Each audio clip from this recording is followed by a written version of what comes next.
ये लिखा के दिए होगे, ठीक है। फिर उसके बाद में ये था कि अगर मान लो probability of B by A लिखना है, बताओ कैसे लिखोगे बी बाय ए। तो इसी को हम लोग क्या लिखेंगे, ये 1 minus probability of A dash होगा इनटू प्रोबेबिलिटी ऑफ क्या होगा बी डैश, ऐसे लिखा होगा ना, डैश का मतलब नॉट, नॉट है। तो मैं इसी को क्या लिख सकता हूं, 1 तो मेरा माइनस है, what is the probability of A, ठीक है। आप देखिए ये लेटर को समझेगा, अगर मैंने कहा कि इसको मैं पूरा सॉल्व करने जाऊं, ये 1 है कि नहीं, माइनस अंदर जाएगा तो -1, माइनस इंटू माइनस प्लस, तो प्लस पी ऑफ बी, फिर अंदर आएगा प्लस पी ऑफ ए, और ये जो माइनस है इसको मल्टीप्लाई करेगा तो माइनस क्या बनेगा। अब जब आप प्रोबेबिलिटी पढ़ रहे हो तो प्रोबेबिलिटी में अलग अलग थ्योरम्स है, इवेंट के ऊपर पूछा जाएगा, थ्योरम के ऊपर बहुत बार सवाल आता है, ठीक है। तो थ्योरम ओरिएंटेड हम लोग कैसे लगा पाएंगे ये समझते हैं, ठीक है। जैसे कल तक हम लोगों ने डिस्कस किया कि मान लेते हैं ए एंड बी नाम के दो अलग इवेंट है, ए और बी नाम का इवेंट है, और अब हमें इनकी जो प्रोबेबिलिटी आएगी तो ए की probability probability of A, B की probability that is a probability of B, ऐसे हम लोग कहते हैं। तो कल तक हम लोगों ने ये देखा कि अगर मुझे सॉल्व करना है तो हम लोगों ने एक फॉर्मूला बनाया था, probability of A intersection B. Intersection का मतलब मैथ्स में सिंपल क्या होता है, इनटू, मल्टीप्लाई, ठीक है। अगर हम लोग मैथ्स की बात करें तो इंटरसेक्शन का मतलब हो जाएगा खाली मल्टीप्लाई कर दो। अगर मल्टीप्लाई करो तो इसको आंसर कैसे निकालेंगे, प्रोबेबिलिटी ऑफ ए इंटू क्या करेंगे, प्रोबेबिलिटी ऑफ बी, तो ये इसका आंसर हो गया, ठीक है। अगर सेकंड अगर बात करें, अगर ये आता है, फिर हम लोगों ने और एक ऐसे फॉर्मूला बनाया था कि सर यूनियन आ गया तो, ठीक है। जैसे ये माना जाता है कि probability of A union B, ऐसे आ रहा है, तो यूनियन का मतलब होता है और, हाँ, कि या तो प्रोबेबिलिटी ए चाहिए नहीं तो प्रोबेबिलिटी बी चाहिए। तो उस केस में हम लोग कैसे लिखेंगे, प्रोबेबिलिटी ऑफ ए प्लस क्या था प्रोबेबिलिटी ऑफ बी, माइनस क्या था हमारा probability of A intersection B. जबकि हम लोग जानते हैं इंटरसेक्शन का मतलब तो इनटू ही होता है, ठीक है। ये आपको लिखा के दिया था ऐसा है, हाँ। तो जब इनके सवाल हम लोग सॉल्व कर रहे थे तो इनमें हमें कंपैरिजन बेस्ड सवाल एग्जाम में पूछे जाते हैं। जैसे कंपैरिजन वाला अगर किया जाए तो हम लोग ये कह सकते हैं यहां पर ए यूनियन बी मतलब और चल रहा है, ठीक है, इनकी वैल्यू इन वाले नंबर से ये होती है, ठीक है। तो रिलेशन आप चेक करो, रिलेशन पहले क्या होगा, probability of A intersection B, अगर ये आ गया तो ए इंटरसेक्शन बी का प्रोबेबिलिटी, हाँ, ए इंटरसेक्शन बी की जो वैल्यू होगी वो हमेशा ग्रेटर और इक्वल टू 0 होता है, ठीक है। कम से कम कितना होगा, 0 होगा, ठीक है। Probability of A intersection B की वैल्यू 0 से ग्रेटर हो सकती है और 0 के समान भी हो सकती है, ठीक है। दोनों का मल्टीप्लाई समान भी हो सकता है, ठीक है। सेकंड इसमें एक चीज ध्यान में रखनी है, यूनियन का मतलब है और वाला कंडीशन, और ये प्रोबेबिलिटी ऑफ ए और ये है प्रोबेबिलिटी ऑफ बी। तो दूसरा कंडीशन है यहां पर कि यहां पर अगर हम लोग बात करें probability of A union B, इन दोनों की जो वैल्यू है वो लेस और इक्वल हो जाती है probability of A plus probability of B से, एडिशन से लेस हो सकती है और कभी कभार क्या हो सकती है, इक्वल भी हो सकती है, ठीक है। ये बात समझेगा।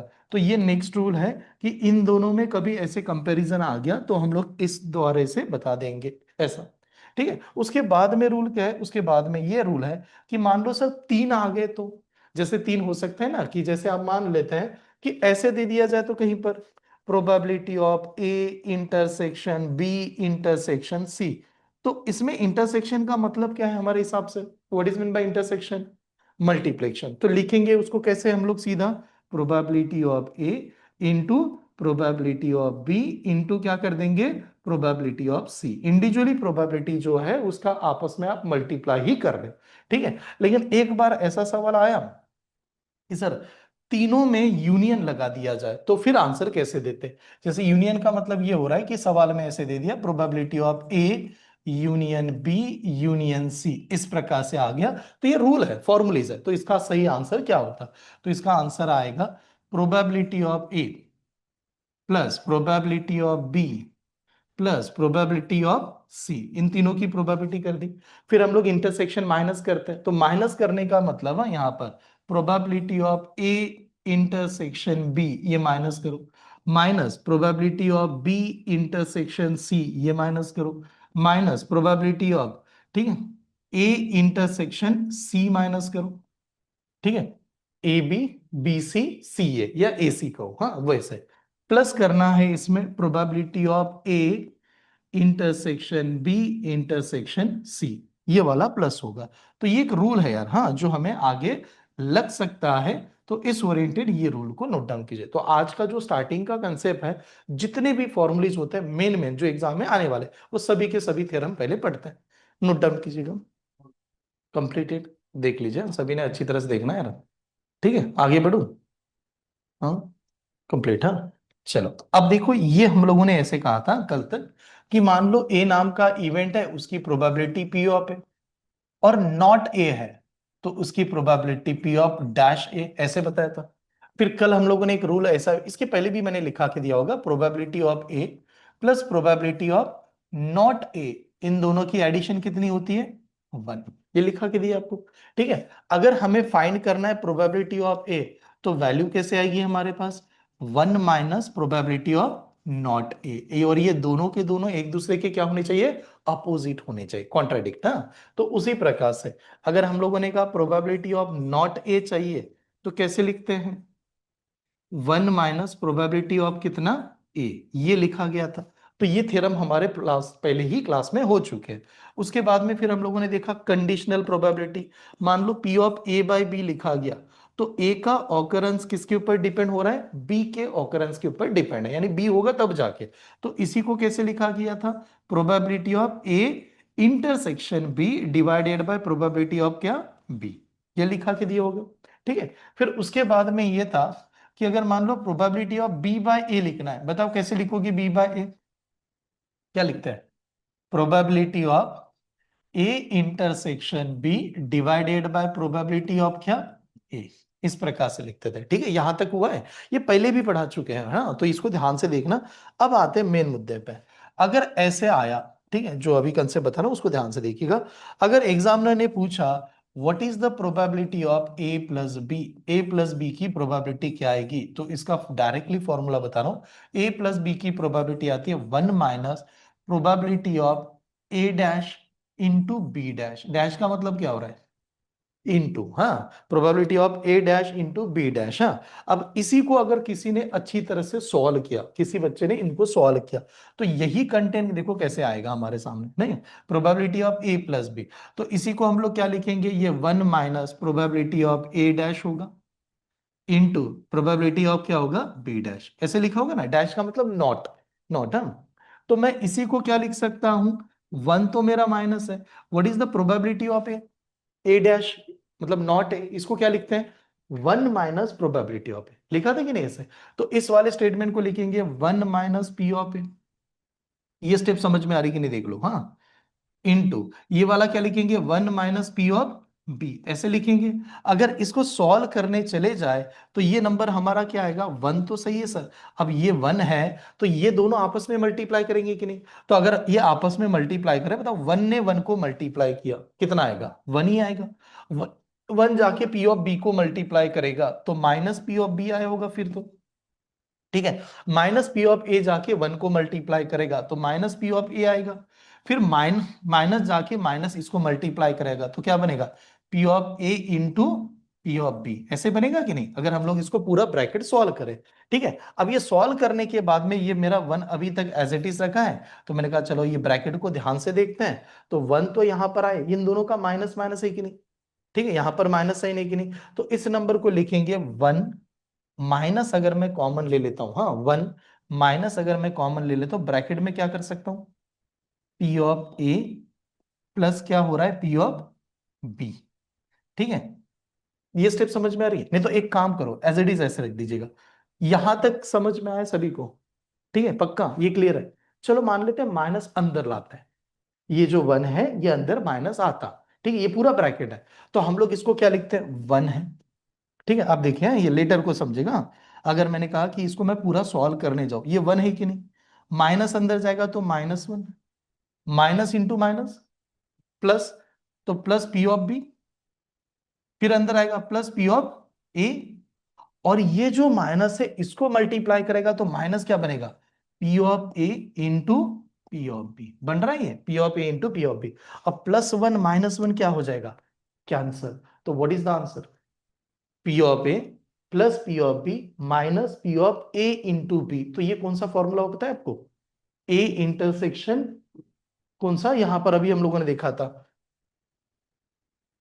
और का फॉर्मूला। व्हाट इज द और का formula? P of A plus P of B minus P of A intersection B. तो उसी नंबर को आपने डायरेक्टली यहां पर आ गए। तो मेन क्या है कि जब ये प्लस लगा रहा है, दोनों में प्लस ऐसे चल रहा है, तो ये प्लस का मतलब है या तो ए चाहिए, नहीं तो कौन सा चाहिए? बी चाहिए। और उसको निकालने का तरीका क्या है? 1 - P of A dash into B, ऐसे नोट डाउन कीजिए। ये क्या है? एडिशन मतलब कौन सा? ये और चल रहा है, ये ध्यान में रखना, ये और वाला है, ये नहीं तो ये ना, ऐसे है। तो हम लोग इसको अलग अलग प्रकार से लिख रहे हैं। तो अभी मैंने आपको एक थ्योरम बताया कि अगर एग्जामिनर ने ये पूछा P of A plus B, तो इसी को क्या लिख सकते हैं? 1 - probability of A dash into क्या है? B dash. ये आप ऐसे लिख दोगे, ये इसका मेन रूल है। अगर फिर किसी ने ऐसे पूछा probability of not A dash का मतलब not A into not B, तो इसी को ही क्या लिख सकते हैं? 1 - probability of A plus B. ऐसे भी तो लिख सकते हैं, वाइस वर्सा भी तो कह सकता हूं। इसमें और एक रूल बना हुआ है कि अगर मान लेते कि sir probability of A plus B पूछा, तो इसको और कैसे सॉल्व करेंगे? तो उसका और एक तरीका है, और एक थ्योरम है, वो डायरेक्ट लिखा के दे रहा हूं। Probability of A into B, A into B plus probability of A dash into B plus probability of B, हाँ sorry, A into B dash. ये वाला भी रूल है, ठीक है, ये भी एक नोट डाउन कीजिएगा। फिर एक आता है कि suppose probability of not A into B, यानी ए नहीं है और बी है, हाँ, not A even into B. तो इसको लिखा जाएगा probability of A into B या ए इंटरसेक्शन बी, सॉरी, हाँ, नॉट ए ना, ना, probability of not A into B, तो इसको लिखेंगे probability of B minus probability of A into B. Direct मैं लिख देता हूं, इंटरसेक्शन का मतलब इंटू। उसी तरह से अगर मैं यहां पर लिख दूं probability of A into not B, A into not B, ये मल्टीप्लाई में, तो क्या लिखेंगे इसको? प्रोबेबिलिटी ऑफ ए माइनस करेंगे probability of A into B का, या इंटरसेक्शन वाला, ये माइनस कर देना। एक लास्ट वाला थ्योरम, हाँ, स्टार्ट करते हैं। ये लिखा, ये हाँ, सबसे ज्यादा सवाल यहां पर भी आएंगे कि सर ऐसे कुछ दे दिया था, तो उसका ये थ्योरम देखना है, ये कैसे प्रेजेंट किया गया। ये वाला भी देखना, ये इसी से, हाँ, ये इन दोनों में ध्यान रखना।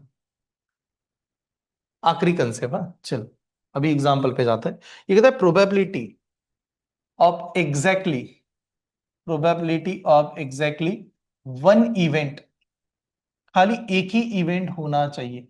मतलब ए और बी नाम के दो इवेंट है, उसने कहना है कि खाली एक ही इवेंट आ जाए, या तो ए आ जाए नहीं तो बी आ जाए, उसकी प्रोबेबिलिटी कैसे निकालेंगे? ठीक है, या तो ए आ जाए नहीं तो बी आ जाए, उसकी प्रोबेबिलिटी कैसे निकालना है? यानी मान लो कि दो इवेंट है, आपने दो बार ऐसे टास्क परफॉर्म किया, ठीक है, दो बच्चे चले गए, ऐसे समझ लो दो लोग गए एग्जाम के लिए, ठीक है। तो एग्जाम में दो लोग चले गए, वो कह रहा है खाली एक ही बंदा पास होना चाहिए। तो फिर पहली बार ए पास होगा तो बी क्या हो जाएगा? फेल। और दूसरी कंडीशन क्या है? बी पास होगा, ए फेल हो जाएगा, ठीक है। तो उसका कहना है एग्जैक्टली वन चाहिए, तो उसको कैसे लिखेंगे? तो पहली कंडीशन हम लोग लिखेंगे probability of A dash A into B dash, यानी ए पास हुआ बी फेल हुआ। दूसरी condition probability of A dash into B. ये स्टेप समझ में आ रही है? ये क्लियर है, ये फेल हो गया, ए फेल हुआ, बी पास हुआ, ठीक है। अब इसी को आगे क्या लिख सकते हैं हम लोग? What is the probability of, ये तो सही है, इसको मैं ऐसे भी तो अलग कर देता हूं। बी को क्या लिखूंगा? बी डैश को क्या लिखूंगा? 1 - प्रोबेबिलिटी ऑफ बी, ऐसे लिख सकता हूं। इतपर्यंत बघा, ये अनिश इधर ही देखो यार, ये स्टेप समझ में आ रही सभी को? ठीक है। प्लस बताओ इसे क्या कहेंगे? प्रोबेबिलिटी ऑफ 1 - हाँ, ये जो ए डैश होगा इसको क्या लिखेंगे? 1 - प्रोबेबिलिटी ऑफ ए, और इंटू क्या आएगा? प्रोबेबिलिटी ऑफ बी, ऐसे आ जाएगा, ठीक है। अगर हम लोग ये इक्वेशन को सॉल्व करते, तो ये अंदर मल्टीप्लाई करने जाएगा फिर, और जैसे ही अंदर मल्टीप्लाई करेगा तो ये क्या आएगा? P of A minus P of A into P of B, ऐसे आता।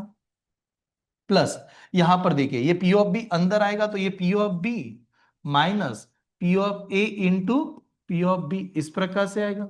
ठीक है, अब दोनों जगह पर देखिए what is the common, minus P of A into P of B, minus P of A into P of B. तो इसी स्टेटमेंट को ऐसे भी लिखा जाएगा, P of A plus P of B minus 2 times P of A into P of B, इस प्रकार से भी लिखते हैं। तो ये भी एक आंसर लाने का तरीका है। तो ये कभी कभार नहीं, क्या डायरेक्टली स्टेटमेंट में ही पूछा जा सकता है कि चलो इसका कौन सा करेक्ट है, ये चेक करके बताओ। दो रास्ते, या तो हम लोग इसमें पूरा सॉल्व करके ऑप्शन दिखाएंगे, नहीं तो डायरेक्ट वैल्यू पुट करके दिखा देंगे।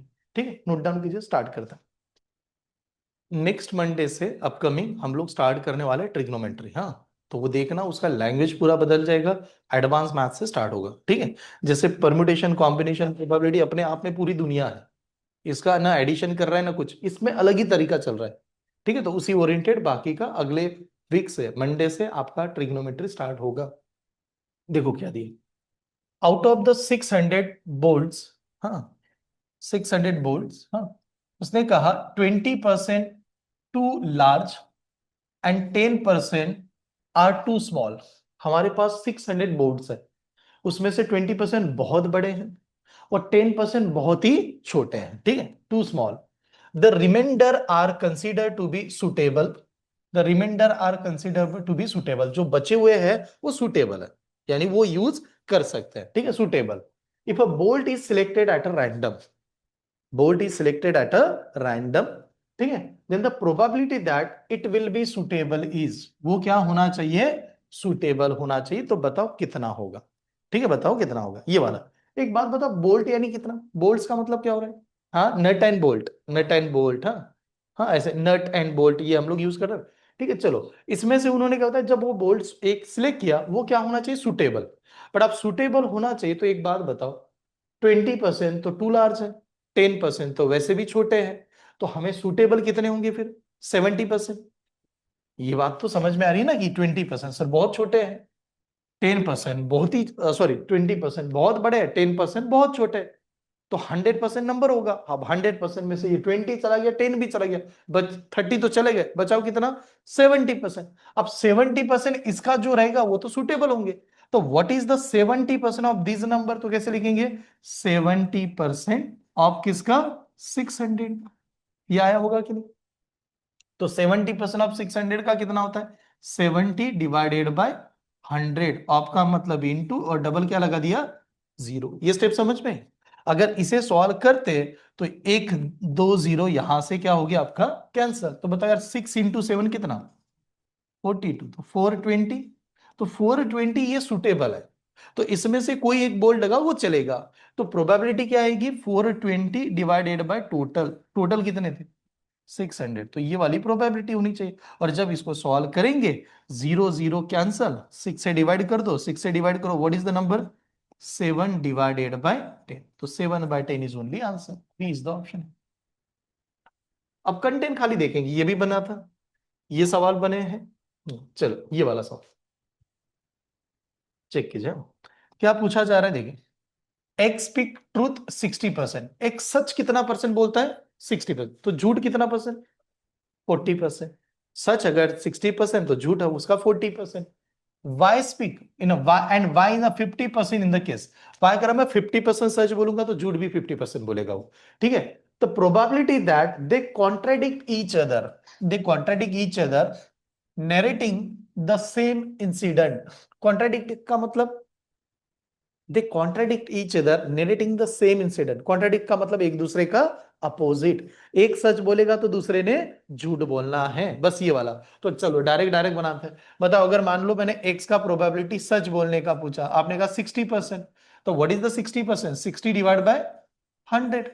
तो बताओ एक्स का झूठ बोलने की प्रोबेबिलिटी 40%, तो 40 डिवाइडेड बाय 100। ये स्टेप समझ में। वाई की सच बोलने की प्रोबेबिलिटी 50%, तो 50 डिवाइड बाय 100। वाई की झूठ बोलने की प्रोबेबिलिटी 50%, तो ये भी होगा 50 डिवाइड बाय 100। यहां तक समझ में आ रहा है। उन्होंने कहा कि एक ही इंसिडेंट में दोनों का बयान लिया गया और वो कॉन्ट्राडिक्ट होना चाहिए, एक सच बोले एक झूठ बोले। तो कंडीशन कैसे हो सकती है, पहली बार एक्स ने सच बोला तो वाई क्या करेगा, झूठ बोलेगा। दूसरा क्या होगा कि एक्स नाम का पर्सन ही क्या बोले, झूठ बोले, तो वाई क्या बोलेगा, सच बोलेगा। तो बन गया आंसर, यही हो सकता है। स्टेप समझ में आ रहा है ना, कॉन्ट्राडिक्ट का मतलब। तो अब आंसर देते समय बताओ, पी ऑफ एक्स कितनी है, 60 divide by 100। P of Y dash कितना है, 50 डिवाइड बाय 100। ठीक है। पी ऑफ एक्स डैश कितना है, 40 divide by 100। P of Y dash कितना है, 50 डिवाइड बाय 100। यहां तक स्टेप समझ में आई? ठीक है, ये क्लियर हुआ, ध्यान से देखना। अब फिर कैलकुलेशन क्या होता है, इसके पास सर दो जीरोस है, इसके दो जीरोस गायब कर दो। इसके पास दो जीरोस है, इसके दो जीरोस गायब कर दो, सीधा सीधा दोनों का 100 बचेगा कि नहीं। बताओ यार, 6 × 5 कितना, 30 डिवाइड बाय 100। प्लस ये नंबर बताओ, 4 × 5 कितना, 20 डिवाइड बाय 100। दोनों का बेस सेम है तो एडिशन कर सकते हैं। तो बताओ 20 + 40, 20 + 30 कितना, 50। तो 50 divide by 100, and what is mean by 50 divide by 100, 1/2। तो probability is 1/2। Option number B is the answer. ये वाला एग्जांपल, ठीक है। द प्रोबेबिलिटी ऑफ, हाँ ध्यान से देखें, द प्रोबेबिलिटी ऑफ गेसिंग the correct answer, correct answer लाने की प्रोबेबिलिटी है x/12 की। करेक्ट आंसर बताया तो x/12। If the probability of not guessing the correct answer is a 2/3, then what is the value of x, x की value क्या आएगी, बहुत ही सिंपल सा है, बताइए। करेक्ट की प्रोबेबिलिटी x/12 है, नॉट करेक्ट की प्रोबेबिलिटी 2/3 है, तो x की वैल्यू क्या होगी। करेक्ट की प्रोबेबिलिटी कितनी, x/12। नॉट करेक्ट की प्रोबेबिलिटी कितनी, 2/3। लेकिन हम लोग कहते हैं सैंपल स्पेस दोनों का तो सेम होना चाहिए। ये 12 है, ये 3 है, तो इसको भी तो 12 बनाना पड़ेगा। तो इसको 12 कैसे बनाओगे, × 4। तो ऊपर भी तो × 4 करना पड़ेगा। तो नॉट करेक्ट की प्रोबेबिलिटी क्या बनी, 8/12। और करेक्ट की प्रोबेबिलिटी x/12। तो एक बात बताओ, कि अगर नॉट करेक्ट 12 में से 8 नॉट करेक्ट होते हैं तो करेक्ट कितने, 4 होंगे। तो x की वैल्यू सीधा 4 आ गई। 4 is the answer. Option number C is the answer. ये बहुत बेसिक सवाल था, खाली डिनोमिनेटर सेम करना था। The probability that 13th day of randomly chosen, हाँ, month is a Friday is, ये सबसे अच्छा सवाल है। 13th डे सिलेक्ट करना है, हाँ। The probability that 13th day, 13th day of randomly chosen month is Friday, हाँ, of a month is a Friday. वो दिन कौन सा होना चाहिए, फ्राइडे। ठीक है, और वो मंथ में से 13th वाला दिन हो, ठीक है, वो फ्राइडे हो, उसकी प्रोबेबिलिटी बताओ। ठीक है, क्या है, चलो 2 मिनट लगेगा, स्टार्ट कीजिए। सवाल कैलकुलेशन बहुत सिंपल है लेकिन ट्रिकी है। नहीं, 1/12, टोटल 12 है कि नहीं, तो 12 में से तो एक ही मंथ चाहिए, तो नंबर आता 1/12। ये किसकी प्रोबेबिलिटी आ गई, मंथ की सिलेक्ट करने की प्रोबेबिलिटी आ गई। अब मैंने मंथ तो सिलेक्ट कर लिया, मंथ के बाद में क्या सिलेक्ट करना है, डे। वो डे कौन सा होना चाहिए, फ्राइडे। फ्राइडे कितने होते हैं, हफ्ते में फ्राइडे कितने होते हैं, 2-3 होते हैं। 3 असतात ना फ्राइडे आठवड्यात। क्या बात करो, 3-4 में हाँ मिला रहे हो। आठवड्यात फ्राइडे किती असतात, एक ही तो होता है ना, कहां पर 4-5 फ्राइडे। मैं, अरे मंथ सिलेक्ट हो गया, एक मंथ में फ्राइडे नहीं पूछ रहा मैं, वीक में पूछ रहा हूं, अब तो वीक में जाना पड़ेगा। तो वीक में तो एक ही फ्राइडे होता है। आप कहोगे सर वो 13 नंबर का, और वो नंबर कुछ भी दे, मुझे डेट से मतलब नहीं है, फ्राइडे मुझे एक चाहिए, हफ्ते में एक ही फ्राइडे होता है। तो ये हम लोगों ने देखा, फ्राइडे को सिलेक्ट कर दिया। पहले हम लोगों ने किसको सिलेक्ट किया, मंथ को, बाद में किसको सिलेक्ट किया, फ्राइडे को। तो ये मंथ की प्रोबेबिलिटी, और ये किसकी प्रोबेबिलिटी, फ्राइडे की probability. Then what is the answer, 1/84 is only answer. ठीक है, आईएमपी करना है यार, बहुत बार एग्जाम में आया हुआ सवाल है। 13 का कोई रोल ही नहीं है, 13 तो वो जस्ट रैंडमली डेट बता रहा है। नेक्स्ट ये वाला example, the problem that A can solve, A solve करने की probability, A can solve the problem is a 2/3 and B can solve is a 3/4। Both the attempt the problem, दोनों ने problem को अटेम्प्ट किया। वो कह रहा है what is the probability that the problem get solve, तो प्रॉब्लम सॉल्व होना चाहिए, इसकी बताओ प्रोबेबिलिटी क्या आएगी। एक बात बताओ, ए ने सॉल्व किया, ए ने सॉल्व किया तो प्रॉब्लम सॉल्व होगा, उसकी प्रोबेबिलिटी 2/3। बी ने सॉल्व किया तो 3/4। वो कह रहा है खाली प्रॉब्लम सॉल्व हो जाना चाहिए सर, खाली प्रॉब्लम सॉल्व होना चाहिए, बाकी हम लोग देखेंगे। तो पता है अब क्या करोगे, बहुत सारे फैक्टर आएंगे। कैसे? ए ने सॉल्व किया, बी ने नहीं सॉल्व किया, बी ने सॉल्व किया, ए ने नहीं सॉल्व किया, दोनों ने सॉल्व किया, ये ऐसे, तो वो तो तीन चार कंडीशन होगी। हम लोग इसको सॉल्व कैसे करेंगे, निगेटिव में जाके सॉल्व करेंगे, ठीक है। हमारा कहना है प्रॉब्लम सॉल्व, हमें खाली इतना चाहिए, प्रॉब्लम क्या होना चाहिए, सॉल्व होना चाहिए, ये मुझे चाहिए। तो मैं कहूंगा प्रॉब्लम सॉल्व का प्रोबेबिलिटी हो जाती है 1 - प्रॉब्लम, 1 - प्रॉब्लम क्या लिखेंगे, नॉट सॉल्व। अरे probability of A and probability of A dash, A dash क्या होता है, नॉट ही होता है ना। तो मुझे प्रॉब्लम सॉल्व चाहिए, क्योंकि सॉल्व करने जाऊंगा तो ए ने सॉल्व किया, बी ने नहीं किया, बी ने किया, ए ने नहीं किया, दोनों ने किया, तीन चार कंडीशन आ जाएगी। इतना कहां पर लिखते रहेंगे, सॉल्व चाहिए ना। तो हम लोगों ने कहा प्रॉब्लम सॉल्व बरोबर 1 - प्रॉब्लम नॉट सॉल्व, दोनों से सॉल्व नहीं हुआ, तो 1 - दोनों से नॉट सॉल्व नहीं हुआ, तो 1 - बताओ, अगर ए सॉल्व कर सकता है उसकी प्रोबेबिलिटी 2/3 है, तो नॉट सॉल्व की, नॉट सॉल्व की 1/3, ठीक है, 1/3, ठीक है, क्लियर है। उसके बाद में बी सॉल्व कर सकता है, उसकी प्रोबेबिलिटी 3/4 है, नॉट सॉल्व की 1/4 होगी है डायरेक्ट, तो नॉट सॉल्व की 1/4 होगी। तो एक बात बताओ, दोनों की नॉट सॉल्व की प्रोबेबिलिटी 1 - कितना होगा, 1/12 होगा, ठीक है। अगर 1 - 1/12 होगा, तो इसको सॉल्व करेंगे तो नॉट सॉल्व कितना हो जाएगा, 11/12, तो नॉट सॉल्व इज द 11/12, तो 11/12 इज द आंसर, ये वाला ऑप्शन है, ठीक है। 50-50% इन्वेस्ट कीजिएगा, क्लास अगर आप अटेंड कर रहे हो घर पे सॉल्व करके तो देखो, इतना सिंपल से, आप सॉल्व ही नहीं कर रहे हो, ठीक है। पता है इस रूम में कुछ बच्चे वीडियो लाओ ना, प्रैक्टिकल नहीं है, वीडियो वीडियो देखने से फायदा नहीं होता, जो आपको पढ़ाया गया, आप ना ऑनलाइन टेस्ट दीजिए ना कुछ, पहले बुक खत्म करो, जो क्लास में पढ़ाया गया उसके बाद में बुक को चेक करो कि कितना समझ में आया था, बुक बका तो करिए यार। कितने लोगों ने बुक चेक किया अभी तक, पक्का? कौन सा टॉपिक, परमुटेशन कॉम्बिनेशन कंप्लीट है, कितना सवाल किया, क्वाड्रेटिक, आप ये टॉपिक पे आ गए, आप उसको देख ही नहीं रहे तो कनेक्ट ही नहीं कर पाओगे। चलो नोट डाउन कीजिए।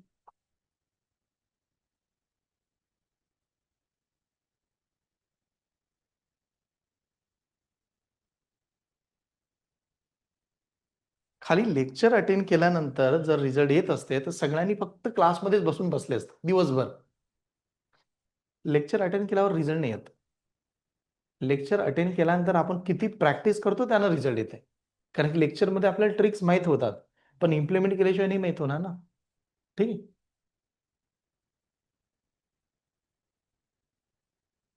पक्का? अगर मैं आपसे पूछू, मी जर तुम्हाला विचारलं वेट लॉस साठी काय काय करायला लागतं, खरं खरं सांगा बरं, काय करायला पाहिजे वेट लॉस साठी, एक एक पॉइंट बता दो मुझे, किसी को वेट, हाँ मुझे वेट लॉस करना है, क्या क्या करना चाहिए बताओ जल्द, क्या क्या करना चाहिए, मॉर्निंगला लवकर उठा लागेल सर हेल्दी राहण्यासाठी, ओके चला पहिला, दुसरा योगा करायला लागेल, ओके, आणखीन कोणाला काय वाटतंय, हाँ रुटीन फॉलो करायला लागेल, ठीक आहे चला रुटीन, हा हेल्दी डाएट घ्यायला लागेल, आता हे सगळं तर माहितच आहे, पण होते का, नाही, कारण इम्प्लिमेंट नाही करणार तर नाही, साधी गोष्ट आहे, जसं आपण हे सगळ्या नॉलेज असून हेच ते कंटेंट आहे, जर तुम्हाला सगळं माहित आहे पण तुम्ही काय करताय, लेक्चर आले क्लासमध्ये बरोबर झालंय, अरे घरी इंप्लीमेंट केला की नहीं, अगर घरी इंप्लीमेंट नहीं करोगे तो नहीं आएगा वो, बन ही नहीं पाएगा। आपको जो आज पढ़ाया था आप ये खुद को चेक करो कि कल क्लास में ज्वाइन करने से पहले मैंने घर पे देख के सॉल्व किया, मैंने नोट्स बना के देखी कि कैसे सॉल्व, अगर ये आते तो फिर बनेगा, ठीक है सर। चल थोड़ा सा एक आणखी स्ट्रिक करतो, आता नोटबुक आणा, हा जे प्रोव्हाइड करण्यात आहे, सगळ्यांकडे बुक आहे ना इन्स्टिट्यूटच्या, बुक सॉल्व करून दाखवा, आणि बुक नसेल तर सबमिट करा, कशाला घरी ठेवता कोरी बुक, कोणाला तरी डोनेट करूया, ठीक है। अगर आपकी बुक मुझे ऐसे दिखा कि एकदम क्लीन है और उसको देखे ही नहीं, वो लूंगा, किसी को डोनेट कर देंगे, ठीक है, फ्री में दे देंगे और आपके हाथों से देंगे की या मुलांना देण्यात येत आहे यांच्याकडून, ठीक आहे, संपर्ण, ठीक है, दान करणं चांगली गोष्ट आहे। चला सांगा याचा आंसर बताइएगा इसका, क्या, ए स्पीक ट्रूथ 70% इन केसेस, ये कह रहा मैं 70% सच बोलता हूं, तो झूठ कितना परसेंट बोलेगा, 30%, एंड बी इज 80%, बी कह रहा मैं 80% सच बोलता हूं, तो झूठ भी तो 20% बोलेगा, ठीक है। The probability that they contradict each other, then when the describing a single event is, तो अभी तक वही था, जो अभी तक हम लोग लिख रहे थे। क्वाड्रेटिक का मतलब आप लोग जानते हो कि एक ने सच बोलना है, दूसरे ने झूठ बोलना है। चलो बताओ, ए ने सच बोला तो ए का प्रोबेबिलिटी 70 डिवाइड बाय 100। बी ने झूठ बोला होगा, अब झूठ बोलेगा तो कितना, 20 डिवाइड बाय 100। अब ए झूठ बोलेगा तो ए की कितनी आएगी, 30 डिवाइडेड बाय 100। और बी करेक्ट बोल रहा होगा तो कितना आएगा, 80 डिवाइड बाय 100। ये स्टेप समझ लीजिए। ठीक है, यहां तक आ गया। अब जब ये सॉल्व कर रहे होंगे तो इसके एक जीरो, इसके दो जीरोस मिला के कैंसल, 10 2 जीरोस कैंसल। तो बताओ यार, 7 इंटू टू कितना, 14 डिवाइडेड बाय 100, प्लस यहां पर 3 इंटू एट कितना, 24 divided by 100। And then what is the addition of this number, 38 divided by 100। अगर 38 को अगर 100 से डिवाइड करोगे तो क्या आएगा, 0.38 आ जाएगा। तो 0.38 वाला आंसर होना चाहिए ऑप्शन नंबर बी। थ्योरम वाला चल रहा है, A and B are the event such that P of A union B, इसका वैल्यू है 3/4। P of A intersection B, intersection का मतलब and, is 1/4। P of A dash, हाँ A dash, is a 2/3। Then what is the value of P of A dash intersection B. अभी मैंने इसका theorem भी लिखा के दिया था, थोड़ा चेक करके देखना और सॉल्व करके दिखाइएगा। स्टार्ट। एक बात बताओ, ये जो पैटर्न है, हमें probability of A dash intersection B निकालना है। What is the formula? हाँ करेक्ट, हाँ सर। नहीं, क्या प्रोबेबिलिटी किसकी? हाँ करेक्ट, पहला क्या चाहिए, प्रोबेबिलिटी ऑफ बी, फिर minus probability of A intersection B, तब जाके हमारा सॉल्व होगा।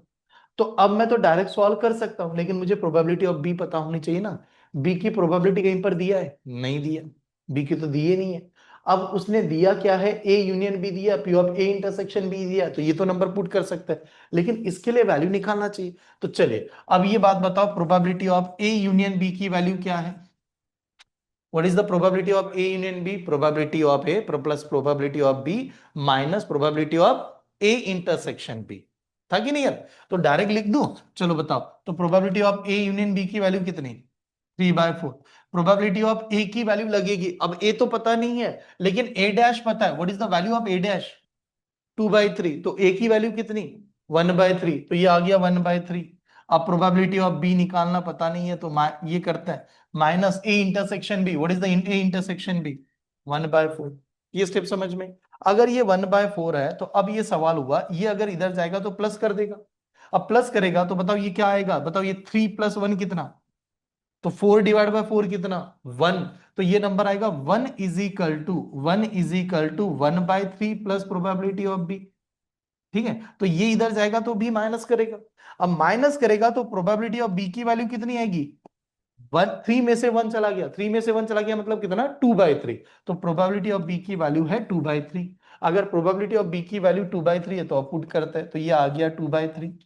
P of A intersection B की वैल्यू कितनी है, 1/4। अब इसे सॉल्व करने का तरीका वही हम लोग हमेशा सॉल्व करते हैं। देखिए ये कितना, 8, 8 में से कितना चला गया, 3, बचा कितना, 5।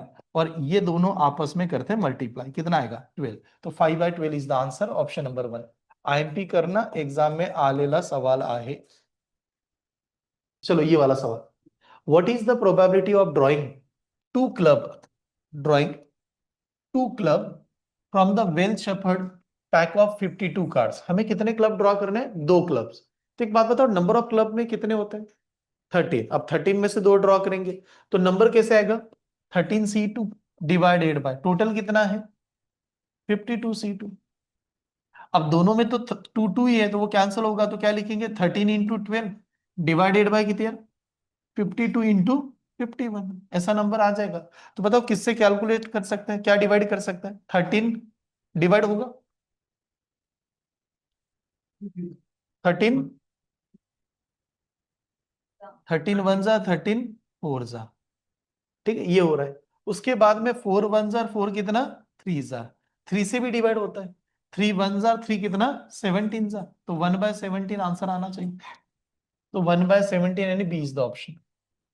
ठीक है, तो ये वाला आंसर नोट डाउन कीजिए। 13, 3 ना डिवाइड, 3 1 जार 3 कितना, ऐसे, हाँ क्योंकि ऐसे बहुत सारे स्टूडेंट है ना, कभी कभार आता है तो वो फायदा ही नहीं है, रिजल्ट ही नहीं आएगा उनका वैसे। ठीक। सागर, सानिका, संस्कृती, सिद्धिका,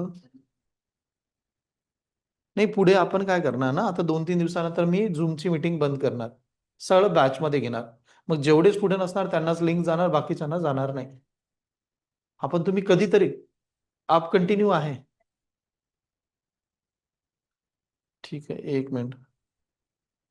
विशाल, वैष्णवी, तनिष्का, तनय, सुमित, साइली, सानिका, निधि के, चलो.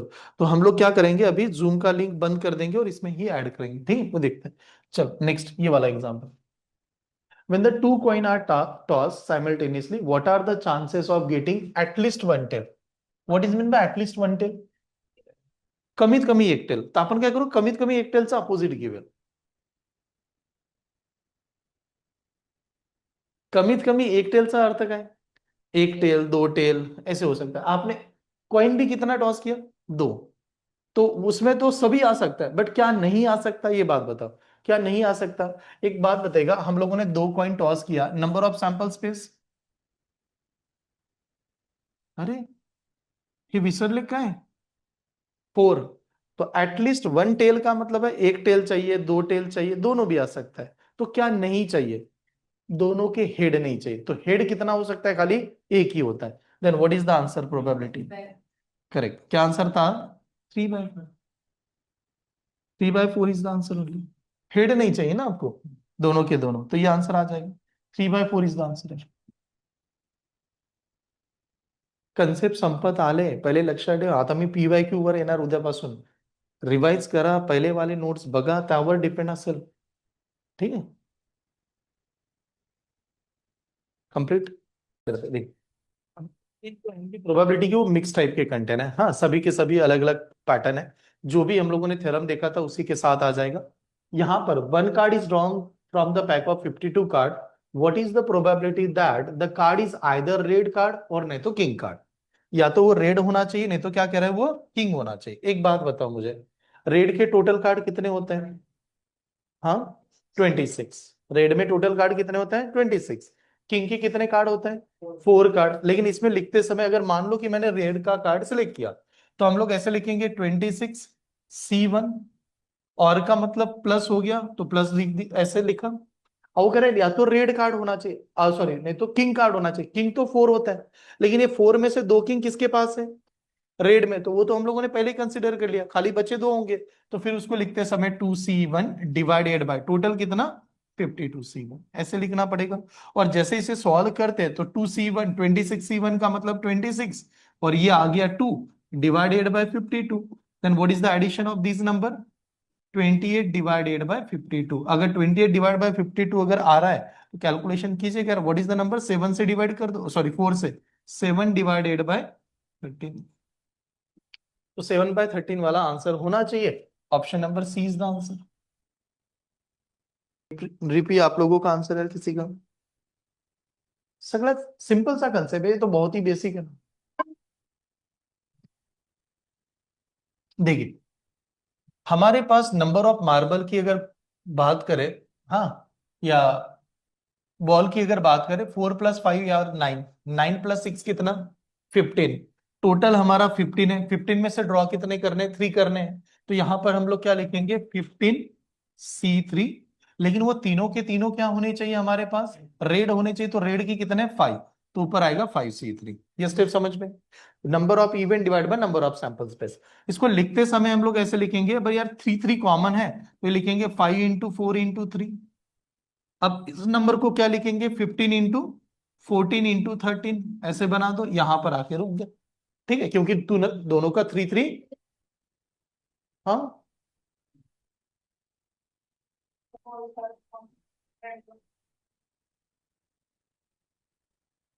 There ball are drawn at random from the bag. 3 ball होने चाहिए था. हाँ, देयर का मतलब वहां पर प्रिंट मिस्टेक हुआ, 3 होना चाहिए था ये. एक मिनट चेक कर लेते हैं, there ball are drawn at random. एक बार मुझे ऐसा लग रहा है 3 होना चाहिए, चेक करते हैं, वेरीफाई करते हैं. अगर मान लो 3 से अगर डिवाइड करते हैं, हाँ, मतलब ये नंबर अगर सॉल्व करते हैं, तो 5 1 जार 5 कितना, 3 जार ये वाला 3, ये वाला 3 कैंसिल होता, 2 से डिवाइड करता तो ये 2 होता, ये हुआ था हमारा 7, तो 2 डिवाइड बाय 91 आना चाहिए, तो वो 3 है। 3, ये प्रिंट मिस्टेक है वहां पर, ठीक है, तो वो 3 आना चाहिए, 2/91 आंसर था। कंटेंट बेसिक था ये, हाँ ये वाला। आगे बढ़े, चलो। का मतलब क्या था? रेड हो सकता है, नहीं तो क्या था, ग्रीन भी आ सकता है, एक रेड एक ग्रीन भी आ सकता है, ठीक है, ऐसा भी तो चांसेस है। एक काम करते हैं, निगेटिव प्रोबेबिलिटी से जाता है। कोई भी ब्लू नहीं चाहिए, इसका मतलब वन में से प्रोबेबिलिटी ऑफ, वन में से प्रोबेबिलिटी ऑफ क्या माइनस करेंगे, ब्लू। दोनों के दोनों ब्लू चाहिए ऐसे मान लो, ब्लू नहीं चाहिए ना, तो हम लोग वन में से प्रोबेबिलिटी ऑफ ब्लू माइनस करेंगे।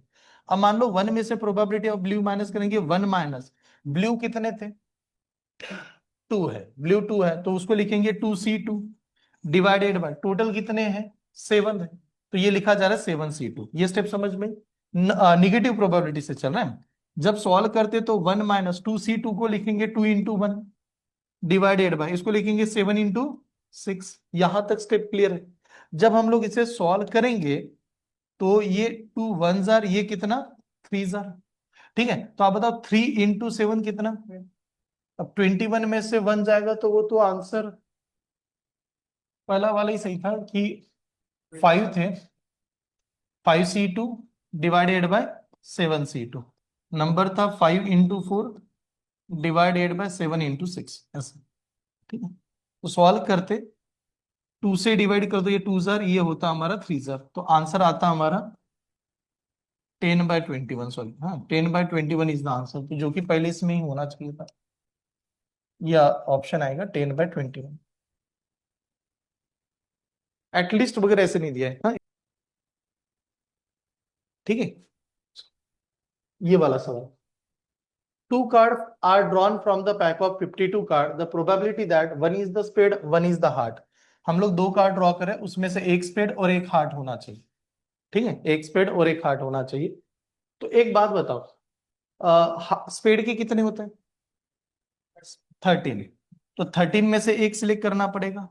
हार्ट के कितने होते हैं, 13, तो 13 में से एक सिलेक्ट करना पड़ेगा, डिवाइडेड बाय टोटल कितना, 52, तो 52C2 होगा। इसको सॉल्व करते समय 13 × 13, 52C2 को कैसे लिखेंगे, 52 × 51 डिवाइडेड बाय कितना, 2, ठीक है। अब जैसे इसको सॉल्व करें, तो सॉल्व करते समय 13 1 जार, और 13 कितना, ये 4 जार। अब ये 2 से कैंसिल होगा तो ये 2 जार ही हो जाएगा। अब 13 से तो ये डिवाइड ही नहीं होता, तो ऊपर जो आंसर आएगा वो आएगा 13 डिवाइड बाय कितना, 102, तो 13/102 वाला आंसर आना चाहिए। तो ऑप्शन नंबर कौन सा, डी इज द आंसर, ठीक, ये वाला आंसर लगा है। देखो मैं खाली इतना चाहता हूं ना कि हमारी बैच में जो ये वाला, अ bag contain 2 red 3 green 2 blue ball, 2 balls are drawn at a random, what is the probability none ball is blue, ये हुआ अभी, यही आंसर था उसका, वो प्रिंट मिस्टेक है, ठीक है, ये होमवर्क के लिए।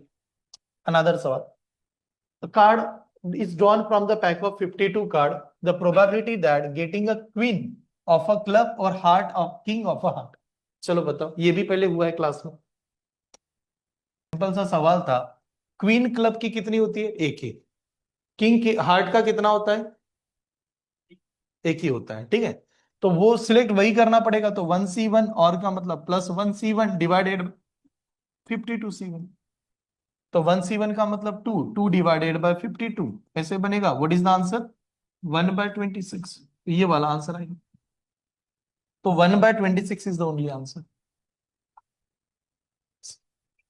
ठीक। When the two coin are tossed simultaneously, what are the chances of getting at least one tail? What is in the at least one tail? कम से कम एक टेल हो, एक चलेगा दो भी चलेगा, तो क्या नहीं चलेगा, हेड नहीं चलेगा। और आप हम लोगों ने देखा 2 कॉइन टॉस करता है, नंबर ऑफ सैंपल स्पेस 4, तो खाली डबल हेड नहीं चाहिए, तो व्हाट इज द आंसर, 3/4, ये पहले क्लास में हुआ है, हाँ, इसका आंसर 3/4 ऐसे, ठीक है। आगे बढ़े, चले नेक्स्ट, ये वाला सवाल, what is the probability of drawing two club from the well shuffle pack of 52 card, 52 card में से 2 क्लब ड्रॉ कर लो। क्लब के कितने होते हैं? 13। तो क्या लिखेंगे? 13C2 divided by 52C2। 13C2 divide by 52C2, what is the answer? 13 into 12 divided by 52 into 51, ऐसे। ठीक है। अब जब ये सॉल्व किया गया या सॉल्व करेंगे तो क्या होगा? 13 1 जार 13 4 जार 4 1 जार 3 जार। ठीक है। और 3 से इसको डिवाइड कर दो तो 3 1 जार, ये कितना होगा? 17 जार। 1/17 is only answer, option number B.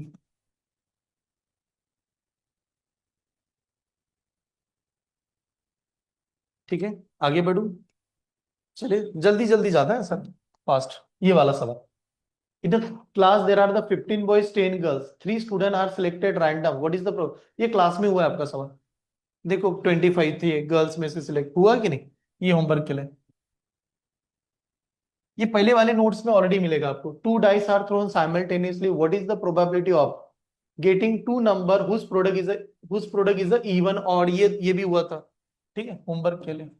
Class में देखना इवन का नंबर कब आएगा, इवन इवन होंगे तो इवन होता है, इवन ऑड होंगे तो भी होगा। तो हम लोग what is the answer? Even कितने होते हैं? 36 में से 27 होता है। नंबर ऑफ सैंपल्स कितना? 36। तो उसका आंसर क्या था पता है? 27 डिवाइड बाई कितना? 36। आपके नोटबुक में लिखा है, प्लीज चेक करना वहां पर। व्हाट इज द आंसर क्या आता? 3/4 इवन का। ऑड अगर पूछा जाता तो व्हाट इज द आंसर? 1/4। ठीक है, ये देखना, ये क्लास से हुआ है। What is the probability of getting a sum 9 from the 2 throw dice? 9 का, चलो ये बनाओ। इस टाइप का हुआ था लेकिन 9 वाला नहीं हुआ। 1/9। Okay, repeat is also 1/9। एक बात बताओ, 9 हमें एडिशन करना है। 9 के लिए एक होता है मैक्सिमम नंबर, एक होता है minimum number. Minimum number is 3, maximum number is 6। 3 से लेके 6 तक काउंट करेंगे तो बड़ा नंबर 6 है, 6 में से 2 माइनस करेंगे, व्हाट इज द नंबर? 4। तो 4 खाली इवेंट आ जाएगा। 4 डिवाइड बाय कितना? 36। अनिश समझ जाता है? हाँ, 3 to 6 4। Number of event, number of sample space कितनी? 36। अगर 4 से डिवाइड कर दोगे, 4 1 जार 4 कितना? 9 जार। तो 1/9 इज द राइट आंसर, ये वाला आंसर। ठीक है, आगे बढ़ो। ये वाला, a bag contains 6 white 4 black ball, 2 ball are drawn at random, find the probability that they are the same color। वो एक ही कलर के होने चाहिए। स्टार्ट। इस टाइप का हुआ है हमारे क्लास। एक बात बताओ, सिंपल सिंपल सा सवाल था। व्हाइट के कितने हैं और ब्लैक के 4। तो पहले 2 ड्रॉ करने हैं, तो हम लोग 6C2 कर सकते हैं, और का मतलब प्लस, या तो 4C2 कर सकते हैं। टोटल कितना? 10। 10C2 लिखना पड़ेगा ऐसे। तो जब सॉल्व कर रहे होंगे, what is mean bye 6C2? 6 into 5 plus 4C2 4 into 3। मैं देखो इनका 2 2 है, इस वजह से डायरेक्ट कैंसिल कर रहा हूँ, ये ध्यान से देखना। सभी का 2 है कि नहीं? तो ये क्या लिखेंगे? 10 into 9। ये स्टेप समझ में? अब जैसे इसको सॉल्व करते हैं, तो सॉल्व करने के बाद what is the common between this two number? दोनों नंबर 3 से डिवाइड हो सकते हैं। जैसे देखो, इसको 3 से कैंसिल करेंगे तो ये 3 2 जार होगा, तो नीचे 3 कैंसिल हो जाएगा आपका। ठीक है। अब 2 into 5 कितना? 10। 10 + 4 कितना? 14। 14 डिवाइड बाय 10 into 3 हो गया, अब मतलब 30। अब 30 को अगर डिवाइड भी कर दो तो 2 से डिवाइड करेंगे तो 7/15 इज ओनली आंसर। तो option number B is the answer, ये वाला आंसर। ठीक, ठीक है, आगे, आगे बढ़ू। चले नेक्स्ट। हाँ, अब देखो यहां से content. A problem is given to the 3 student, 3 student को एक प्रॉब्लम दिया गया। वो चांसेस ऑफ सॉल्विंग 8, हाँ, सॉल्विंग इट इज 1/2 1/3 1/4। यानी पहला स्टूडेंट 50% सॉल्व करेगा। सेकंड स्टूडेंट कितने सॉल्व कर सकता है? 1/3। अगर 3 बार अटेम्प्ट कर रहा है, एक बार सॉल्व हो जाएगा। फोर्थ स्टूडेंट, थर्ड स्टूडेंट करेगा, अगर 4 बार अटेम्प्ट करेगा तो एक बार सॉल्व हो जाएगा। What is the probability that the problem will be solve? Problem खाली सॉल्व हो जाए, इसकी प्रोबेबिलिटी बताओ। ये अच्छा कंटेंट है आज का लेक्चर। ठीक, चले स्टार्ट कीजिए, 2 मिनट।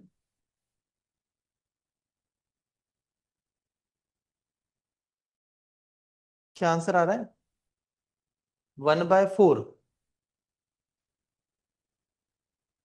ओके नृपी, आपका आंसर इज ऑल्सो 1/4। हाँ ठीक है, 1/4। हाँ 1/2। एक बात बताओ, इसको अगर इन्होंने कहा कि 3 लोग हैं, तीनों ने प्रॉब्लम सॉल्व करना स्टार्ट किया, ए सॉल्व करेगा तो 1/2, बी सॉल्व करेगा तो 1/3, सी सॉल्व करेगा तो 1/4। उन्होंने कहा खाली प्रॉब्लम सॉल्व होना चाहिए। तो इसमें क्या होगा पता है, ए ने सॉल्व किया, बी ने नहीं किया, सी ने नहीं किया, बी ने किया, इन दोनों ने नहीं किया, सी ने किया, फिर इन दोनों ने नहीं किया, फिर 2 लोग सॉल्व करेंगे, एक नहीं करेगा। ऐसे बहुत सारी कंडीशन बन जाएगी और लेंदी होगा। तो हम लोग कैसे सॉल्व करेंगे, निगेटिविटी का कंसेप्ट लगा दो, निगेटिव प्रोबेबिलिटी। 1 माइनस प्रॉब्लम क्या करेंगे, नॉट सॉल्व, सॉल्व ही नहीं हुआ ऐसे मान लेते हैं। 1 माइनस प्रॉब्लम नॉट सॉल्व मतलब क्या होता है, प्रॉब्लम सॉल्व। क्योंकि ऐसे पढ़ा है ना आपको, probability of A plus probability of A dash बरोबर कितना, 1। तो नॉट तो लगा ही सकते हैं। तो अब ये सवाल देखो कैसे बनेगा हमारा, 1 माइनस, आप बताओ ए ने सॉल्व करने की प्रोबेबिलिटी कितनी है, 1/2। तो नॉट सॉल्व करने की भी प्रोबेबिलिटी कितनी होगी, 1/2।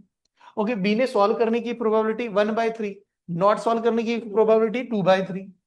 ओके, सी ने सॉल्व करने की प्रोबेबिलिटी 1/4, नॉट सॉल्व करने की प्रोबेबिलिटी 3/4। ये स्टेप समझ में आई? पक्का? बस यहां से छोटा सा कैलकुलेशन हुआ, 2 से ये 2 कटेगा, 3 से 3 ये कैंसिल होगा, तो 1 - 1/4 आना चाहिए। अब 1 - 1/4 करेंगे, व्हाट इज द आंसर, 3/4। यहाँ ये नंबर इधर जाके मल्टीप्लाई, 4 में से 1 चला गया, 3/4। तो 3/4 यानी आंसर कौन सा आएगा, ऑप्शन नंबर सी। आईएमपी करना बढ़ू, समझ में आया कि नहीं देख लो, है ना, क्योंकि निगेटिव प्रोबेबिलिटी लगती है ऐसे कंटेंट में। ये वाला सवाल, 2 dice are tossed, what is the probability total score is a prime number, ये हुआ है क्लास में, प्राइम नंबर हुआ कि नहीं, 2 के लिए, 3 के लिए, ऐसे। तो ये होमवर्क के लिए, ये आपका पहले ही हो चुका है।